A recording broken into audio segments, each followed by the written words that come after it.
बुलेटिनच्या सुरुवातीला आताची सगळ्यात मोठी बातमी आहे। पुणे हिट अँड रन प्रकरणामध्ये अल्पवयीन आरोपीवर दाखल केलेल्या गुन्ह्यामध्ये नवीन कलमाची वाढ करण्यात आली आहे। अल्पवयीन आरोपीवर 185 कलमांतर्गत नव्यानं गुन्हा दाखल झाल्याची माहिती समोर येते आणि आरोपीला जुवेनाईल न्यायालयासमोर हजर केलं जाणार आहे। तर मद्यप्राशन करून कार चालवल्याबद्दल नव्यानं गुन्हा दाखल झाला आहे। याआधी आरोपीला अटक झालेली होती, पण त्याच्यानंतर काही तासातच त्याला जामीन मंजूर करण्यात आला आणि जामीन देताना त्याला एक निबंध लिहिण्याची शिक्षा देण्यात आली होती आणि त्यानंतर संपूर्ण राज्यभरातून देशभरातून संताप व्यक्त केला जात होता आणि आता इथं एक गुन्ह्यांमध्ये कलमांमध्ये वाढ केल्याची माहिती समोर येते। त्या अल्पवयीन आरोपी विरोधात जी कलम लावलेली होती त्यामध्ये आता 185 कलमांतर्गत नव्यानं गुन्हा दाखल झाला आहे आणि पुन्हा एकदा त्याला बाल न्यायालयासमोर हजर केलं जाईल आणि त्यानंतर आता कोर्ट नेमकं काय निकाल देणार ते बघावं लागेल। कोर्टानं याच्या आधी जो निकाल दिलेला होता, जी शिक्षा दिलेली होती निबंध लिहिण्याची आणि त्या आरोपीला जामीन दिलेला होता, त्यावरून सुद्धा टीका टिप्पणी केली जात होती, मीम्सचा पाऊस पडत होता आणि आता यामध्ये हे कलम वाढवल्यानंतर न्यायालय नेमका काय निर्णय देणार, काय निर्बाळा देणार याकडे लक्ष आहे।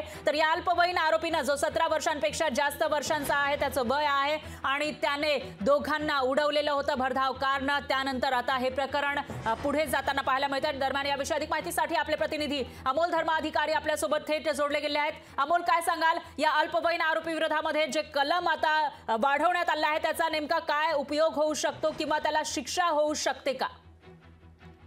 खरं तर आरटीओ म्हणजे वाहन मोटर कायद्याअंतर्गत हा गुन्हा दाखल करण्यात आलेला आहे। 145 कलम यामध्ये वाढवण्यात आलेला आहे। याआधी सुद्धा आपण पाहिले की 304 आणि 304 अशा पद्धतीने आणि वेगवेगळे कलम आहेत ती या संबंधित प्रकरणामध्ये लावण्यात आलेली होती।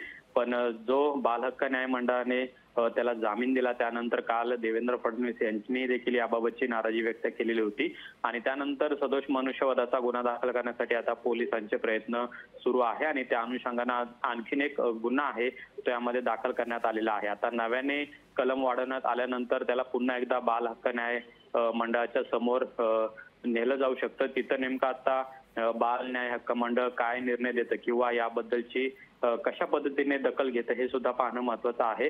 कालच देवेंद्र फडणवीस यांनी सांगितलेलं होतं की या प्रकरणात जो आरोपी आहे अल्पवयीन याला कायद्यानुसार जी कठोर कलम लावता येतील त्यानुसार कारवाई केली जाईल आणि त्या अनुषंगानं येरवडा पोलीस स्टेशनमध्ये 145 कलम आहे त्या नव्याने दाखल करण्यात आलेला आहे आणि त्यामुळे जो अल्पवयीन आरोपी विशाल अग्रवाल यांचा मुलगा आहे याच्या अडचणी वाढणार आहेत आणि त्यांनी जे काही कृत्य केलेलं आहे त्याबद्दलची कठोर शिक्षा मिळवण्यासाठी पोलिसही सध्या प्रयत्नशील असलेले पाहायला मिळत आहेत। निश्चितच अमोल, धन्यवाद तुम्ही दिलेल्या या सविस्तर माहितीसाठी आणि याविषयीचे अपडेट आपण घेत राहूयात।